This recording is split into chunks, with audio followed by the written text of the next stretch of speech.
Ninguém entendia o milionário japonês. No lobby do hotel, ele tentava pedir ajuda e, em vez de ouvirem, riram. Até que a faxineira ergueu o rosto e respondeu em japonês. No mesmo instante, o hotel inteiro congelou. Agora, deixa eu te colocar exatamente onde eu estava. Imagina comigo. Eu entro no lobby do Hotel Solaris e tudo ali parece perfeito demais para dar errado. O chão brilha tanto que reflete o teto. O cheiro é de perfume caro misturado com café fresco. E a música ambiente é tão suave que quase te pede para falar baixo, mesmo que ninguém tenha pedido. Os recepcionistas sorriem daquele jeito ensaiado, bonito, profissional, mas frio. Você já reparou nesse tipo de sorriso? Aquele que parece dizer, estou sendo educado, mas nunca estou aqui para ajudar. E é aí que eu vejo ele. Um homem japonês entra segurando uma pasta preta junto ao peito e um papel dobrado com cuidado entre os dedos. Nada de ostentação, nada de pressa. A postura dele é respeitosa, quase tímida. Ele olha ao redor como quem sabe que está em território estranho e não quer incomodar ninguém. Já sentiu isso alguma vez? Aquela sensação de entrar num lugar e perceber que qualquer passo em falso pode virar julgamento? Eu vejo quando ele respira fundo antes de se aproximar do balcão. Não é ansiedade comum, é preparação. Como se ele já soubesse que não seria fácil. Ele começa a falar, baixo, educado, em japonês. E antes mesmo de terminar a primeira frase, eu percebo algo mudar no ar. A recepção decide, sem dizer uma palavra, que ele não é prioridade. Pior, decide que ele é diversão. O recepcionista sorri. Mas não é sorriso de acolhimento. É sorriso de quem mostra os dentes. Ele responde em inglês alto demais, como se aumentar o volume fosse resolver tudo. Você já viu isso acontecer? Quando alguém fala mais alto não para ser entendido, mas para mostrar poder? O japonês inclina a cabeça num cumprimento respeitoso e tenta de novo, devagar, estendendo o papel como quem oferece algo frágil. E então acontece a cena que muda tudo. O recepcionista não olha o papel. Ele olha o homem. 2 segundos. Só isso. E ri. Um riso curto lateral, direcionado mais ao colega do lado do que a ele. Um riso que não precisa de palavras para dizer: olha isso, que figura, não vale meu esforço. Me diz uma coisa, você já foi esse alvo alguma vez? Já sentiu aquele calor subir no rosto quando percebe que virou piada sem ter feito nada de errado? Nesse instante o lobby revela a verdade que o luxo tenta esconder. Porque luxo não impede crueldade. Às vezes, ele até protege. As paredes bonitas, o mármore caro, os uniformes alinhados, tudo isso dá uma sensação perigosa de impunidade.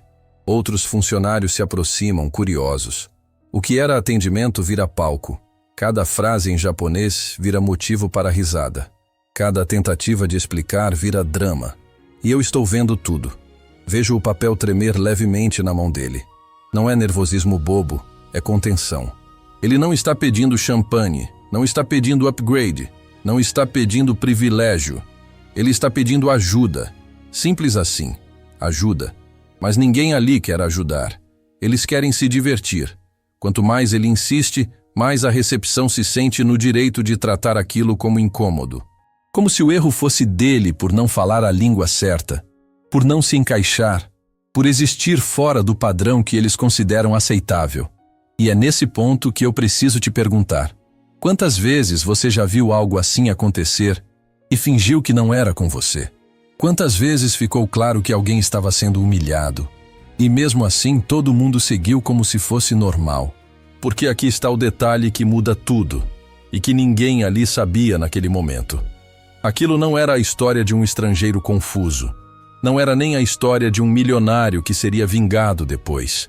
Era o início da queda de uma fachada inteira. Porque aquele homem silencioso, respeitoso, tratado como piada, não era apenas um japonês perdido. Ele era o dono.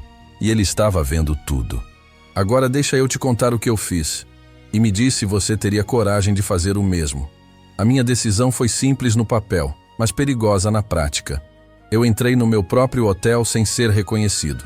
Sem seguranças abrindo caminho. Sem gerente quase correndo para segurar a porta.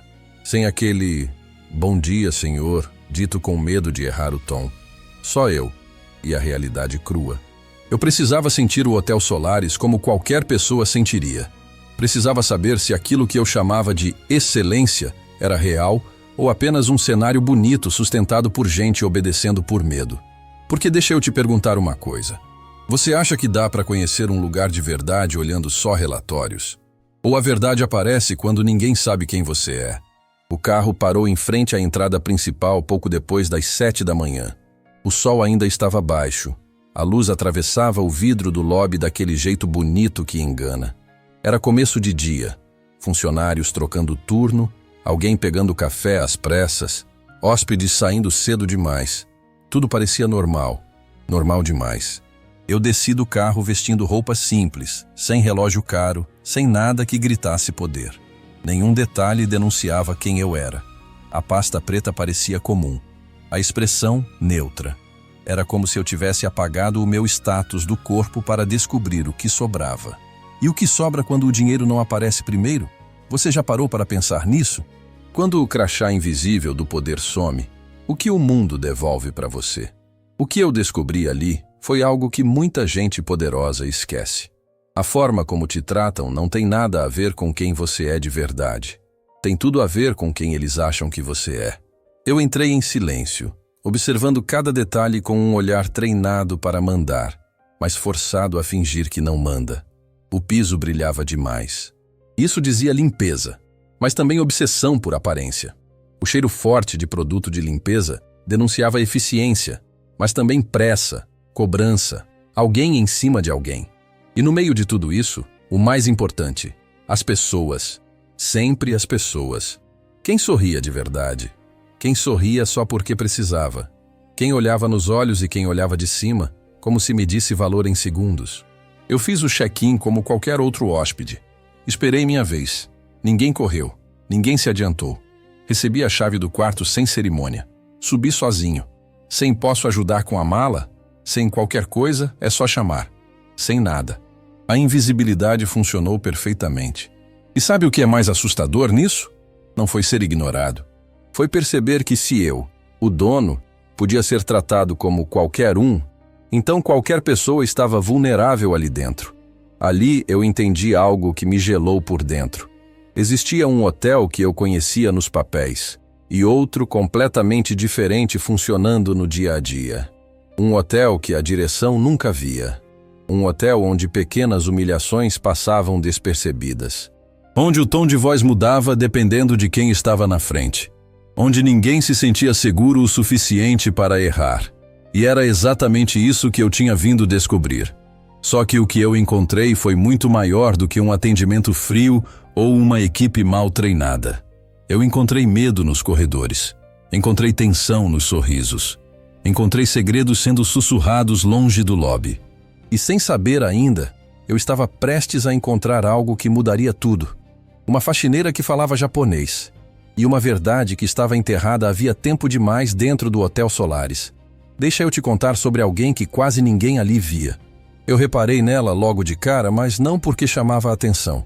Justamente pelo contrário. Marina não tinha sobrenome no crachá.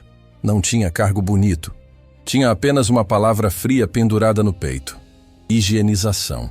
E me diz, você já percebeu como uma palavra pode apagar uma pessoa inteira? Ali, sem ninguém dizer nada, o hotel deixava claro. Ela não era alguém, era uma função. Eu via Marina empurrando o carrinho de limpeza com passos calculados, silenciosos, como quem pede desculpa por existir naquele espaço. Ela desviava de hóspedes, de gerentes, de olhares. O uniforme bege parecia escolhido para isso mesmo, se misturar com o fundo, desaparecer no cenário, virar parte da decoração. Já sentiu isso alguma vez? A sensação de que, quanto menos você aparece, mais seguro você fica? Ela era nova. Dava para perceber. Uniforme ainda impecável, crachá recém-colocado, cabelo preso do jeito mais discreto possível. Marina fazia tudo certo. Tudo. Não falava alto. Não fazia perguntas. Não encarava ninguém por tempo demais. Aprendeu rápido a regra que ninguém escreve, mas todo mundo obedece. Aqui, quem aparece demais vira problema. E problema, naquele lugar, sempre cai para baixo, nunca para cima. Só que havia algo em Marina que ninguém ali imaginava. algo que ela escondia como quem esconde um defeito, quando na verdade era uma força. Marina falava japonês, e não era aquele japonês de aplicativo, de frase decorada. Era fluente, vivo, com entonação certa, com respeito cultural, com aquele cuidado que só quem viveu a língua aprende. Ela tinha morado no Japão por anos, trabalhou duro, sofreu no começo, errou muito, aprendeu todo dia. E carregava aquele idioma como quem carrega uma cicatriz e um tesouro. Agora me responde, por que alguém esconderia algo assim? Por medo. Porque ali, naquele hotel, conhecimento não era sinônimo de valorização. Era risco. Às vezes virava exploração. Se descobrissem que Marina falava japonês, ela deixaria de ser faxineira para virar a tradutora grátis. A que resolve problema, a que quebra galho, a que ajuda todo mundo. Sem aumento, sem reconhecimento, sem respeito. E se um dia dissesse não, o rótulo vinha rápido. Difícil. E você sabe o que difícil significava nos Solares, né? Era a palavra educada para demitível. Então Marina fazia o que aprendeu a fazer para sobreviver. Ela ficava quieta, limpava, observava e engolia. Engolia piadas, engolia olhares de cima, engolia a própria capacidade. Até que algo aconteceu que o corpo dela reconheceu antes da mente. Quando Takeda começou a falar em japonês no lobby, eu vi a mudança. Não foi no rosto primeiro, foi no corpo. Um microsegundo de atenção absoluta. Ela reconheceu os sons, o ritmo, as pausas. E reconheceu algo ainda pior, o sentimento por trás daquelas palavras. Marina conhecia aquilo. Conhecia a sensação de tentar se comunicar e virar piada. Conhecia o calor no rosto da vergonha. Conhecia a vontade de desaparecer no chão. Aquilo doeu nela porque era dela também. Era memória. Era passado. Era ferida aberta. E mesmo assim, ela ficou quieta. Porque coragem, quando você tem contas para pagar, não é simples, não é discurso bonito. É uma guerra interna. É olhar para a injustiça e calcular o preço de reagir. E naquele momento, Marina ainda estava perdendo essa guerra por dentro. Mas algo em mim já sabia. Ninguém fica invisível para sempre quando carrega tanta verdade por dentro. Deixa eu ser muito claro com você agora, porque isso aqui é importante. O primeiro erro daquele hotel não foi não entender japonês. Ninguém nasce sabendo todas as línguas do mundo. O erro real, o imperdoável, foi outro. Eles não quiseram tentar. E me diz, quantas vezes você já viu alguém escolher rir porque é mais fácil do que se esforçar?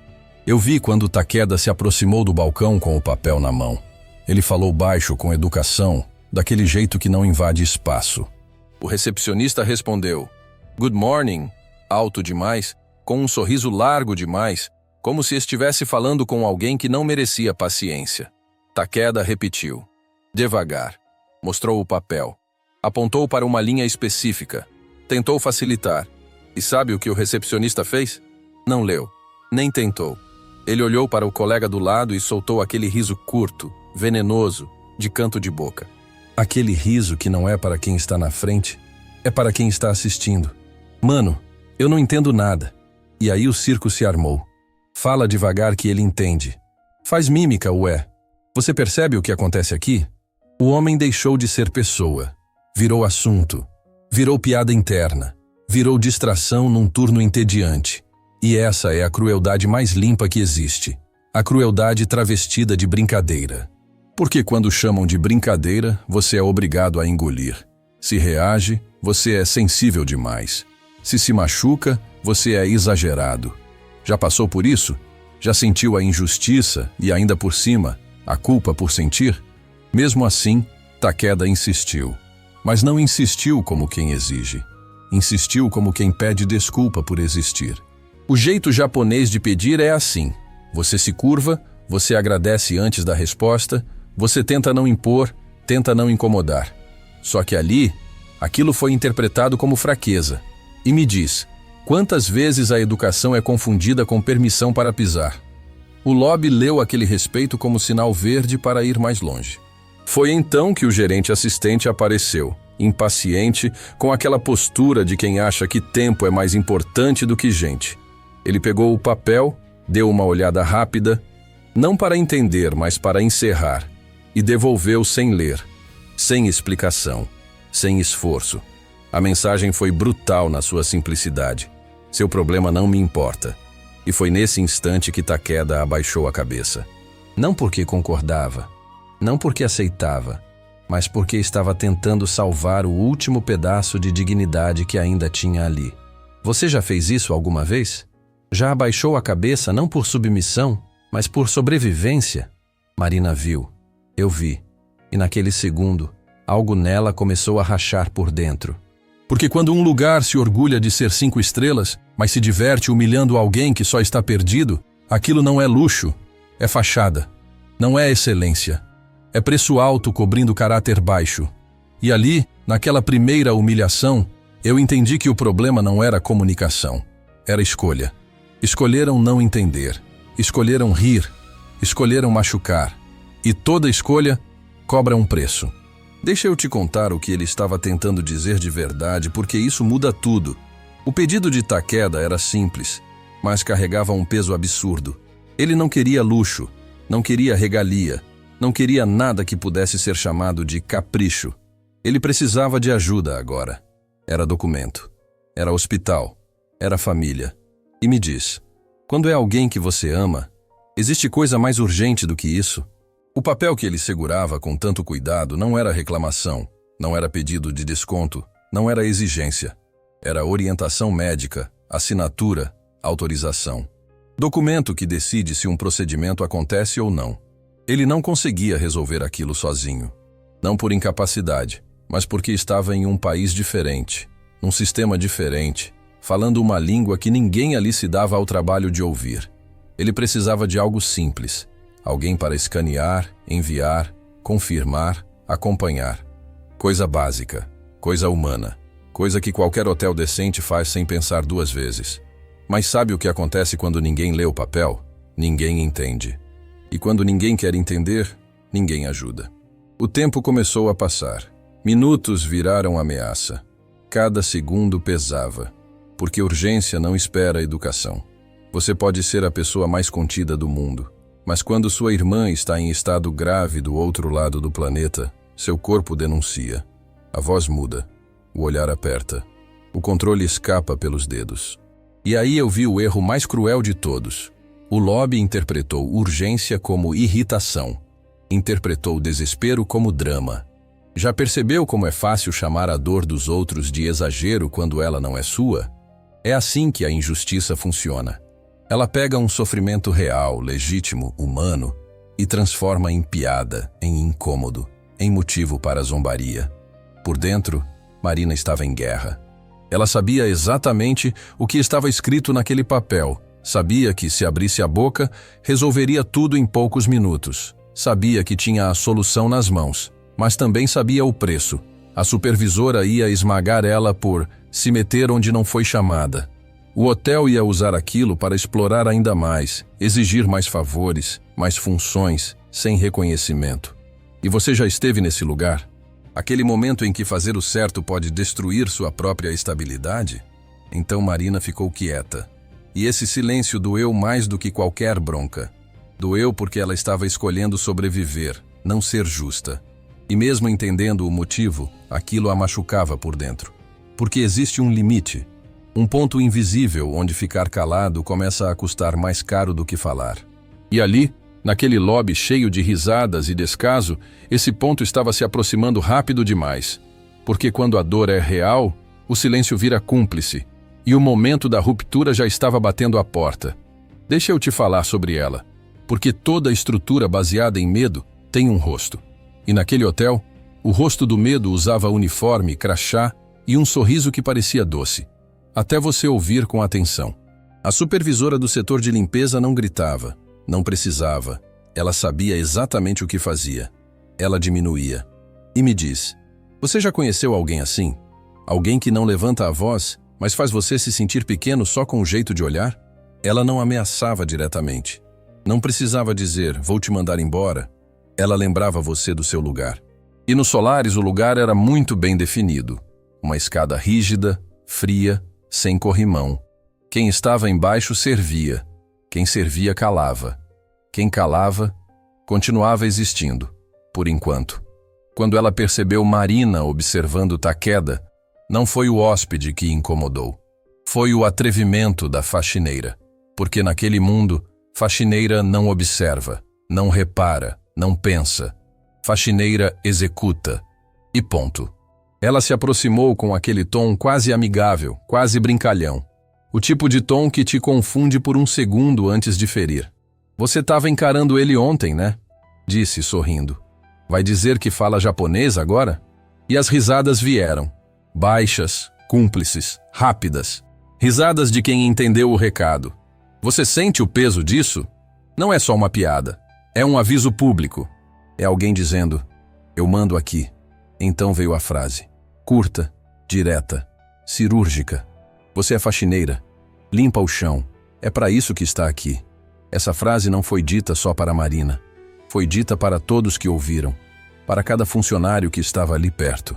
Para cada um que pensou em se destacar, em questionar, em ajudar alguém fora do script. Era o recado definitivo. Não atravessem a linha. E é aqui que a história escancara algo maior. O problema daquele hotel nunca foi só a falta de empatia com um hóspede estrangeiro. O problema era mais fundo. Era estrutural. Era uma cultura inteira construída em cima de medo. Funcionários aprendiam rápido como sobreviver ali. Arrogância para cima, submissão para baixo. Quem mandava humilhava para manter controle. Quem obedecia descontava em quem parecia mais fraco. E assim o ciclo se alimentava, dia após dia. Eu estava vendo tudo, ouvindo tudo. E quanto mais eu observava, mais claro ficava que algo estava apodrecendo dentro do lugar que eu chamava de meu. Porque um ambiente onde pessoas têm medo de ajudar não é eficiente, é doente. E foi nesse estado de atenção absoluta que eu ouvi a ligação no corredor. A voz baixa demais, o tom de pânico contido. Eu vi, eu sei o que aconteceu. A frase parou dentro de mim como um soco silencioso, porque ali ficou claro que não era só humilhação, não era só descaso. Havia algo sendo escondido, algo que fazia a gente tremer só de falar. E me diz, o que você faria se descobrisse que, dentro do lugar que você construiu, as pessoas tinham mais medo de falar do que de errar? Naquele instante, eu entendi. Havia um segredo, e ele estava prestes a vir à tona. Agora deixa eu te levar para o exato momento em que tudo mudou de verdade. Pouco antes das 7, o lobby ainda estava despertando. Funcionários se ajeitando, café sendo servido às pressas, aquele clima de começo de dia que passa a falsa sensação de normalidade. Mas enquanto o saguão brilhava por fora, nos corredores mais afastados, a verdade sussurrava. Eu caminhava como quem não procura nada, mas estava atento a tudo. Observava o contraste entre o luxo exibido e a tensão escondida. Você já reparou como lugares perfeitos costumam esconder os maiores segredos longe dos olhos? Foi exatamente isso que me puxou para um corredor lateral, perto da porta de emergência. Aquele tipo de lugar onde ninguém para sem motivo, onde não há câmeras bonitas nem sorrisos treinados. E foi ali que eu ouvi a voz. Baixa demais, tremida demais, apavorada demais para ser apenas uma conversa comum. Eu não posso falar isso aqui. Se alguém descobrir, eu perco tudo. Eu parei na hora. Não por curiosidade, por instinto. Porque medo de verdade tem som. Ele corta a respiração. Ele quebra frases. Ele transforma palavras em risco. Você já ouviu alguém falar assim? Aquela voz que carrega pânico mesmo quando tenta sussurrar. A pessoa do outro lado do telefone parecia tentar acalmar, mas a funcionária respondeu rápido, quase engolindo as palavras. Eu vi. Eu sei o que aconteceu. Mas se eu abrir a boca, eles não vão só me mandar embora. Eles. Essa palavra bateu em mim como um alerta. Não era meu chefe. Não era uma pessoa. Era um grupo. Um sistema. Algo grande o suficiente para fazer alguém tremer só de pensar em falar. Me diz uma coisa. Quando alguém usa eles assim, você não sente que há algo muito errado por trás? Minha coluna enrijeceu. A mão apertou a pasta com força. Porque aquilo que eu estava ouvindo era o oposto do que um hotel deveria ser. Hotel é acolhimento. É segurança. É apoio. Mas aquele lugar era um ambiente onde alguém tinha medo da verdade. Medo de existir fora da linha. Eu não sabia ainda o que ela tinha visto. Não sabia o tamanho daquilo. Mas eu sabia de uma coisa. Não era pequeno. Não era banal. E naquele instante, eu tomei uma decisão silenciosa. Eu não sairia dali sem entender o que estava acontecendo de verdade dentro do lugar que eu mesmo havia construído. Só que o destino tinha outros planos. Antes que eu pudesse ir atrás daquele segredo, algo me puxou de volta para o lobby, para o palco, para o momento que transformaria tudo em algo impossível de esconder. E deixa eu te perguntar, quando a verdade começa a escapar pelos corredores, você acha mesmo que ela consegue ficar escondida por muito tempo? Deixa eu te levar para o momento mais cruel de todos, aquele instante em que a dor deixa de ser ignorada e passa a ser exibida. No fim da tarde, o lobby estava lotado. Gente entrando, gente saindo, executivos esperando o carro, hóspedes observando tudo como se fosse parte da decoração. E você sabe o que isso significa, né? Humilhação com plateia. E humilhação, quando tem plateia, vira espetáculo para quem gosta de mandar. Eu vi quando Takeda voltou. Dessa vez, não vinha só com o papel. Ele trazia um envelope branco nas mãos, segurado com força demais, como se ali dentro estivesse tudo o que ainda o mantinha de pé. O corpo dele estava rígido. Cada passo parecia ensaiado para não desmoronar. Ele respirou fundo antes de chegar ao balcão. Fez uma reverência cuidadosa e falou, baixo, educado, quase pedindo desculpa por existir ali de novo. O gerente pegou o envelope. Nem abriu, nem leu. Apenas olhou por cima, como quem olha algo descartável, e devolveu. Eu não entendo isso. Não é minha obrigação adivinhar. Você consegue sentir o peso dessa frase? Porque ela não diz não sei. Ela diz não me importo. Takeda tentou explicar com gestos. Apontou para o relógio que parecia correr mais rápido, para o papel, para o próprio peito. Era urgência pura. Era desespero contido, mas o lobby escolheu outra interpretação. Confusão engraçada. Algo para rir, comentar, observar de longe. E então aconteceu. Um funcionário passou apressado carregando uma pilha de toalhas. Não olhou. Esbarrou com força. O envelope caiu. Os papéis se espalharam pelo chão do lobby como se o desespero dele tivesse virado matéria física. Folhas abertas, expostas, vulneráveis, no meio do mármore brilhante. E o que o gerente fez? Ajudou? Não, ele gritou, como se Takeda fosse culpado por ocupar espaço. Olha o que você fez. Não consegue nem ficar parado sem causar problema. E as risadas vieram. Baixas, altas, disfarçadas, abertas. Risadas que cortam mais fundo do que grito. Essa é a parte que dói de verdade. Quando alguém está no chão recolhendo documentos importantes, documentos que decidem vida ou morte, e as pessoas riem. Porque ali já não é mais sobre idioma. Não é sobre comunicação. É sobre desumanização. Takeda se agachou. As mãos tremiam tanto que mal conseguiam segurar os papéis. Ele tentava recolher tudo rápido, como se quisesse apagar a própria presença. Evitava olhar para qualquer rosto. Piscava rápido para segurar as lágrimas. Você já tentou não chorar em público sabendo que todo mundo está vendo? Sabendo que qualquer lágrima vira mais motivo de deboche? Marina viu tudo.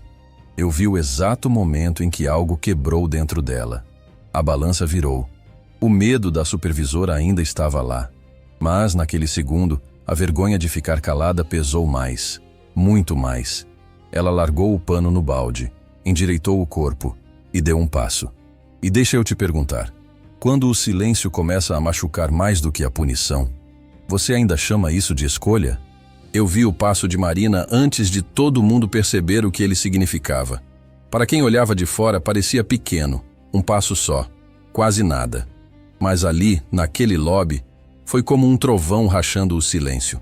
Porque aquilo não era permitido, não era esperado, não era papel de faxineira.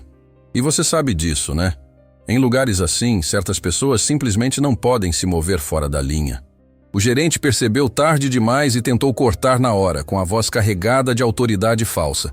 Marina, volta para o serviço, mas ela não voltou. E nesse instante tudo mudou. Ela caminhou até Takeda sem pressa, sem drama, sem pedir licença. Não correu, não abaixou a cabeça, não levantou a voz. Foi com aquela calma firme que só aparece quando alguém toma uma decisão interna daquelas que não tem volta. Já sentiu isso alguma vez? Quando você sabe que, aconteça o que acontecer depois, você não vai mais conseguir fingir? Takeda levantou o rosto devagar, e eu vi nos olhos dele algo que não tinha aparecido o dia inteiro. Surpresa misturada com esperança. Porque pela primeira vez, alguém estava ali de verdade. Não como funcionário, não como cargo, não como plateia. Presença. Só isso. E presença? Quando alguém está sendo humilhado, vale mais do que qualquer discurso. Marina respirou fundo. Eu vi o peito dela subir e descer, como quem reúne coragem num único fôlego. E então, com uma voz baixa, respeitosa, mas absolutamente clara, ela disse em japonês perfeito: "O senhor está bem?" Nesse segundo, o hotel inteiro congelou, e não é exagero. O som das malas parou. As conversas morreram no meio das frases. Os passos travaram. Até a música ambiente pareceu desaparecer. Foi como se o prédio inteiro tivesse prendido o ar ao mesmo tempo. Takeda piscou. Uma vez. Duas. Como alguém tentando entender se aquilo era real. E então os olhos dele se encheram de alívio. Aquele alívio de quem estava se afogando e de repente sente o chão com os pés. "Você fala japonês?" Ele perguntou com a voz trêmula. "Falo", ela respondeu. Simples, direto, sem orgulho, sem medo. E nesse exato instante, o poder mudou de mãos. Não porque Marina ficou rica, não porque ganhou cargo, não porque alguém autorizou. O poder mudou porque ela se tornou a única pessoa ali capaz de transformar humilhação em solução. E isso expôs todo mundo. O gerente, a recepção, as risadas, as brincadeiras, porque quando alguém finalmente entende o que está acontecendo de verdade, o teatro acaba, a piada morre e o riso vira vergonha. Agora me diz, quantas situações na sua vida só continuaram injustas porque ninguém teve coragem de dar um passo? E quantas poderiam ter mudado se alguém tivesse dito no momento certo a frase certa? Takeda falou rápido agora, mas não por desespero cego, por urgência com esperança. Ele explicou que recebeu uma ligação do Japão. A irmã estava internada. O estado piorou. Precisava autorizar um procedimento. Havia documentos que tinham que ser enviados imediatamente, assinados, escaneados, confirmados. O tempo era curto. Marina ouviu tudo com atenção. Ela não interrompia, não julgava, não apressava. Só ouvia. E, quando ele terminou, ela fez uma pergunta simples, objetiva, humana. Onde está o e-mail do hospital? Qual é o prazo? O senhor precisa de cópia digital ou assinatura também? E, de repente, o que parecia complicação virou apenas um problema resolvível. Ela se levantou, pegou os papéis com cuidado e olhou para o gerente. A voz dela não foi agressiva, foi firme. Ele está tentando pedir isso desde ontem. É urgente. O gerente ficou sem reação por um instante. E aí tentou recuperar a autoridade. "Ah, então eu posso resolver." Takeda levantou a mão e disse algo que foi como uma sentença. "Eu confio apenas nela." E foi nesse momento que a recepção entendeu que não estava lidando com um estrangeiro confuso. Estava lidando com alguém que tinha padrão e que tinha visto tudo. Marina acompanhou Takeda até o elevador. O silêncio ali era diferente. Não era aquele silêncio vazio. Era silêncio de gente com medo do que vai acontecer. Porque todos perceberam. Algo sério tinha mudado. No painel, o número 17 acendeu. Era o andar da diretoria. O corredor lá em cima era mais quieto, mais caro, mais frio. Tapete macio, quadros minimalistas, portas mais pesadas. Ali, as pessoas falavam baixo porque achavam que falar baixo era sinônimo de elegância. Quando chegaram, um funcionário da recepção executiva se levantou imediatamente. O corpo dele denunciou nervosismo. "O diretor-geral está aguardando." Marina estranhou. Aguardando? Ninguém aguardava um hóspede comum assim. A porta se abriu e o diretor apareceu com um sorriso grande demais, rápido demais, como alguém que foi avisado em cima da hora. "Senhor Takeda, que honra recebê-lo. Soube que houve um pequeno mal-entendido." Marina traduziu. Takeda franziu o rosto e respondeu com calma. "Não foi pequeno." Marina traduziu sem suavizar. O diretor engoliu seco. Porque quando alguém como ele usa pequeno mal-entendido, está tentando apagar culpa. Só que Takeda não veio apagar. Veio acender a luz. Takeda falou sem gritar. Isso é o mais assustador. Ele não precisava levantar a voz. A precisão era suficiente. Ele descreveu o que aconteceu ponto a ponto. As risadas, a falta de esforço, o desprezo, o papel devolvido sem ser lido, o grito do gerente, a humilhação pública com os documentos no chão. Marina traduziu tudo fielmente, e cada frase era como uma pedra caindo dentro do escritório. O diretor tentou se defender com pedidos de desculpas prontos, aquela linguagem corporativa que parece bonita, mas não muda nada. Inadmissível. Vamos revisar, vamos treinar, vamos tomar providências. Takeda interrompeu com um gesto simples e disse algo que Marina quase sentiu no peito. Houve uma pessoa que me viu como ser humano. Ele apontou para Marina. O diretor olhou para ela como se estivesse vendo pela primeira vez. E é exatamente isso que estava acontecendo. Ele nunca tinha visto. Takeda continuou. Ela não entendeu apenas as palavras. Entendeu o coração. Marina traduziu e sentiu a garganta apertar. Porque aquilo era reconhecimento real. Não era elogio por cargo. Era elogio por caráter. O diretor perguntou: por que você nunca disse que falava japonês? Marina respondeu simples. Nunca achei que fosse importante. Aqui. E o aqui pesou. Porque era a prova de que o hotel tinha ensinado ela a se diminuir. A prioridade virou o que sempre deveria ter sido: resolver o problema. O diretor chamou o administrativo, providenciou scanner, computador, envio seguro, confirmação com o hospital. Marina ficou ao lado de Takeda o tempo inteiro, conferindo nomes, datas, assinaturas, traduzindo termos, garantindo que nada fosse errado. Porque, quando se trata de saúde, um detalhe vira tragédia. Depois de quase 1 hora, o envio foi concluído. Takeda exalou como alguém que estava segurando o mundo nas costas. Marina traduziu. Ele diz que agora sente que a irmã está mais segura. O diretor assentiu, abalado. A vergonha nele não era só pelo hóspede. Era por perceber que o próprio hotel tinha falhado em algo básico: humanidade. E então veio a segunda parte. A consequência. Takeda pediu investigação interna. E não foi por vingança. Foi por padrão. Ele não queria que alguém passasse por aquilo de novo, nem um hóspede, nem um funcionário. E o diretor, diante do impacto, não teve escolha. Porque agora tudo estava claro, documentado, traduzido, exposto. E o pior, o dono tinha ouvido, visto e medido. O teatro tinha acabado. Quando desceram, o lobby parecia outro. A mesma luz, o mesmo mármore, as mesmas flores, mas as pessoas estavam diferentes. Havia um silêncio nervoso. Os recepcionistas e o gerente estavam ali, alinhados, tentando parecer profissionais, mas com o rosto duro. A supervisora estava mais atrás, olhando de canto, calculando como sobreviver à situação. O diretor anunciou firme: uma investigação será iniciada imediatamente. O comportamento de hoje é inaceitável. Ninguém respondeu. E então, para finalizar de um jeito que nenhum deles esqueceria, Takeda fez algo inesperado. Ele se virou para Marina e fez uma reverência profunda, longa, respeitosa. Reverência de honra. O lobby inteiro congelou de novo, porque a hierarquia dos Solaris foi quebrada ali, na frente de todo mundo. O homem mais importante do lugar estava mostrando que a pessoa mais ignorada era, naquele momento, a mais digna. Takeda disse em japonês: o mundo precisa de pessoas como você. Marina traduziu só para o diretor, mas ninguém precisava entender japonês para entender aquilo. O gesto falou. A supervisora tentou se aproximar com um sorriso falso, querendo colar na vitória. Eu sempre soube que você tinha potencial. Marina respondeu com educação, mas sem entregar o coração. Porque ela tinha aprendido uma lição dura. Tem gente que só respeita quando o mundo obriga. No fim do dia, o diretor chamou Marina em particular. A conversa não foi cheia de promessas exageradas. Foi direta, real.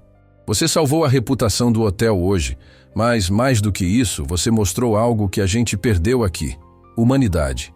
Eu quero você no setor internacional como trainee nas próximas semanas. Marina sentiu o corpo travar. Não porque era sonho, porque parecia perigoso acreditar. Pessoas como ela aprendem a não criar expectativa, porque a expectativa machuca quando o mundo não cumpre. Ela respondeu com a mesma humildade de sempre. Obrigada pela oportunidade. Vou fazer o meu melhor. O diretor disse algo que ficou. Falar japonês ajudou. Mas não foi isso que mudou tudo. Foi você ter coragem de ver alguém como gente quando todo mundo tratava como piada. E Marina saiu do hotel naquela noite com uma sensação nova. Não de vitória, mas de começo. Ela não virou importante do nada. Ela não virou rica. Ela não virou superior. Ela apenas foi vista. E às vezes, ser visto é a primeira coisa que muda o destino de alguém. Takeda voltaria ao Japão sabendo que nem todo mundo ali era indiferença. E o Hotel Solaris, depois daquela reverência, nunca mais conseguiria fingir que status é o que define respeito. Porque no fim, a maior lição não foi uma faxineira falava japonês. A lição foi outra. A língua mais rara do mundo é a empatia. E quando ela aparece, ela expõe tudo o que estava podre. E antes de você sair daqui, eu preciso falar algo direto com você. Se essa história mexeu com você de alguma forma, não ignora isso. Deixa o like agora. Não é por algoritmo. É para mostrar que histórias assim precisam continuar sendo contadas. Se inscreve no canal, porque aqui a gente não passa pano para injustiça. Aqui a gente mostra o que acontece quando alguém é humilhado e quando alguém tem coragem de quebrar o silêncio. Agora eu quero muito saber de você. O que mais te chocou nessa história? Foi a humilhação? Foi o silêncio das pessoas? Ou foi a coragem da Marina? Escreve nos comentários. Eu leio todos. E se você já passou por algo parecido, ou já viu alguém sendo tratado assim, fala também.